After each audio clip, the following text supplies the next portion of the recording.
visita Rodrigo Pomares, es coordinador del área de Justicia y Seguridad de la Comisión por la Memoria.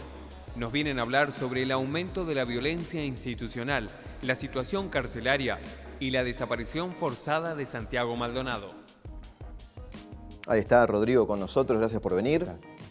Bueno, el informe anual ya es una costumbre de la comisión, año a año, presentar este informe número 11, el de este año, el sistema de la crueldad. Sí. Y la verdad que los números que arroja el informe son devastadores, ¿no? Sí, bueno, el informe aparte coincide con un hecho gravísimo, que es la desaparición forzada de Santiago Maldonado, ¿no?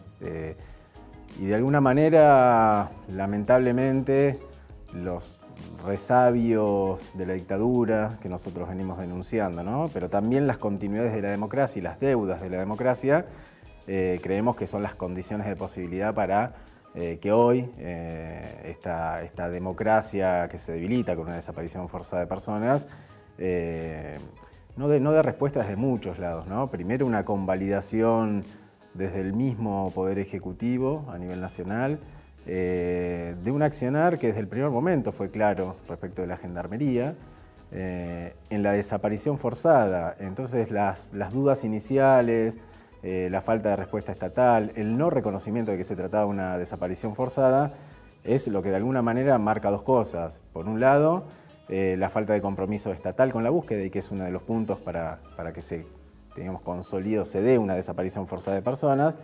Y por el otro lado, el fortalecimiento de una agencia estatal, de una fuerza de seguridad como la Gendarmería, que nosotros, no de ahora, sino hace tiempo venimos denunciando, que cada vez más se le involucra en tareas de seguridad interior, y que es una fuerza militarizada, con un claro sesgo y con objetivos diferentes a la interacción con la población civil, al menos, ¿no?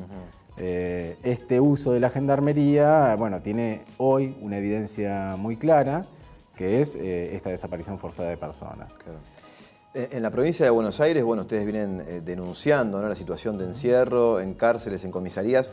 Desde la primera gestión de Daniel Scioli hasta ahora, bueno, los números nos demuestran de que el número sigue creciendo, las condiciones de detención son de lo peor, digamos, ¿no? Y viene aumentando además, ¿no?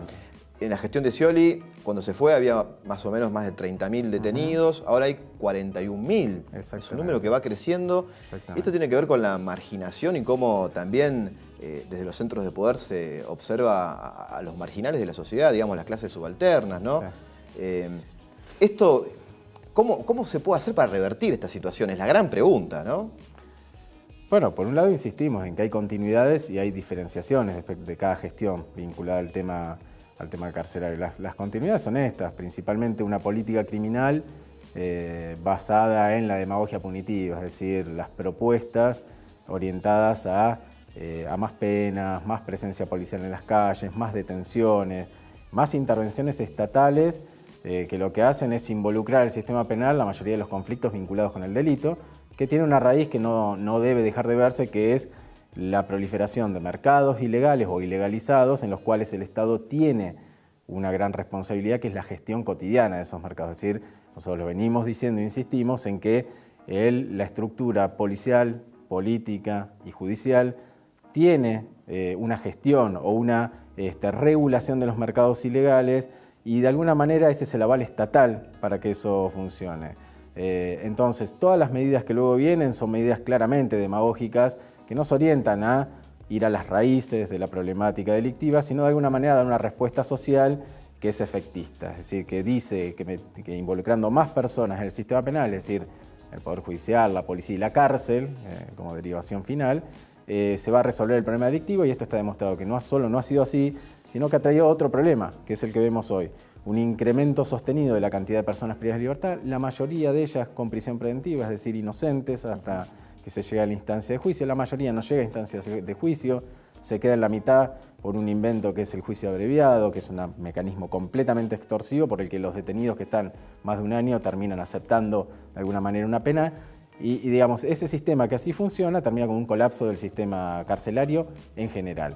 Eso lo que deriva es en el hacinamiento de las personas en esos lugares, la falta de atención médica, Hay que decir que la mayoría de las personas que hoy mueren, y que es un número que sí se ha incrementado respecto de 2015 y 2016, hay 10 personas más que murieron en el sistema carcelario producto de la desatención médica. El 70% de las personas que mueren están vinculadas a esa desatención, es decir, son muertes que se podrían evitar. Y por otro lado está la violencia policial, que en el registro que este año tenemos dio 109 muertes producto de la intervención policial. Los famosos casos de gatillo fácil, Los famosos que siguen casos estando presentes, de gatillo fácil, que no son tan fácil, sí, y que tienen responsabilidades muy claras. Nosotros alertábamos ya hace unos años cuando la gestión durante la gestión de, bueno, Rucau ya lo dijimos apenas inició la comisión, ¿no? Pero lo dijimos con la gestión de Granados, que nos preocupaba particularmente, que era salir a enunciar como rasgos positivos de la gestión de la seguridad pública en momentos en que se declara la emergencia, la cantidad de delincuentes que abatía la policía. Bueno, ese relato estatal que menosprecia la vida y que pone por delante la protección en el mejor de los casos de un bien material por sobre la vida de una persona, esa es una orientación que desde el Estado genera consecuencias. Bueno, las consecuencias son estas: se incrementa la cantidad de muertes producidas por policías. Hay un dato que a nosotros nos alerta particularmente, que es que el 20% de esas muertes es de niños, es decir, de jóvenes menores de 18 años, sobre los que el Estado tiene que tener una particular protección. Bueno, esto ya debiera alertar sobremanera. Y otro dato que nos preocupa particularmente es que la mayoría de las intervenciones policiales son fuera del horario de servicio y bajo el estado policial, algo que nosotros venimos poniendo en tela de juicio, porque digamos, al policía se le exige estar todo el tiempo en funciones, y por un lado, cuando se le pide esas intervenciones, no lo hace en el marco de procedimientos para proteger los bienes de terceros, sino la mayoría de las veces para proteger bienes propios. Es decir, cuando un policía está haciendo se le está robando, digamos, por simplificarlo. Entonces, ahí hay un problema, un núcleo duro de esas muertes que producen los agentes estatales, que el Estado debiera tomar particularmente algunas medidas para tratar de evitarlo, ¿no? Sí, lamentablemente, bueno, en los barrios de la provincia de Buenos Aires se sigue estigmatizando a los jóvenes, y ahora la represión que empieza a haber en los conflictos sociales, ¿no? En las marchas, veíamos en Capital Federal lo que pasó en la marcha por la aparición de Santiago Maldonado, y nuevamente la policía que sale a reprimir en manifestaciones, algo que hacía mucho tiempo que no veíamos en el país. Sí, también es... Sí, aparte de eso, eso es parte de una definición política que esta gestión, nosotros lo dijimos desde el primer momento, tomó, es decir, la represión o el cambio de criterio respecto al temperamento de las fuerzas de seguridad y del mismo poder político en las manifestaciones públicas, que en realidad es una definición respecto de qué se hace con la conflictividad social en general. Es decir, y obviamente ahí se eligió ya con el protocolo antipiquete un esquema claramente represivo que tuvo sus consecuencias en las distintas intervenciones policiales que hubieron en episodios de manifestaciones públicas y el aval estatal de esas represiones, que tal vez es algo ciertamente diferencial, ¿no? Nosotros habíamos hecho críticas, sobre todo en los últimos tiempos de la gestión anterior, cuando se veían otros temperamentos vinculados a la represión de las manifestaciones, parecían convivir distintas miradas, pero lo cierto es que tal vez había al final de cuentas, como un posicionamiento más claro, al menos del poder político, de no convalidar ese tipo de intervenciones. Hoy ese cambio es notorio y hay un aval estatal muy claro. Y por otro lado, nosotros lo estamos diciendo, creemos que está inscripto en una doctrina respecto de la seguridad a nivel nacional, ¿no? Que es la mirada sobre las nuevas amenazas. Son doctrinas que hace tiempo se vienen promoviendo desde las agencias norteamericanas y algunas agencias de Naciones Unidas, sobre todo con el tema narcotráfico y terrorismo. Y el gobierno nacional ha tomado medidas muy concretas respecto de eso. Ha generado modificaciones normativas a nivel nacional, como el agente encubierto, y otras figuras de ese estilo, el derribo de aviones también como una medida, derribo de aviones que digamos de alguna manera lo que propicia es incorporar la pena de muerte como ante una definición administrativa del Estado. Y el tema del terrorismo, que también se instala como un criterio y como un actor central en cada uno de los discursos en cada uno de los discursos en los que los distintos referentes a nivel nacional, sobre todo la ministra de Seguridad, van construyendo la legitimación de las intervenciones. Sí, respecto bueno, al caso de Santiago Maldonado, la comisión ha tenido un reflejo del primer momento de su desaparición misma, ¿no?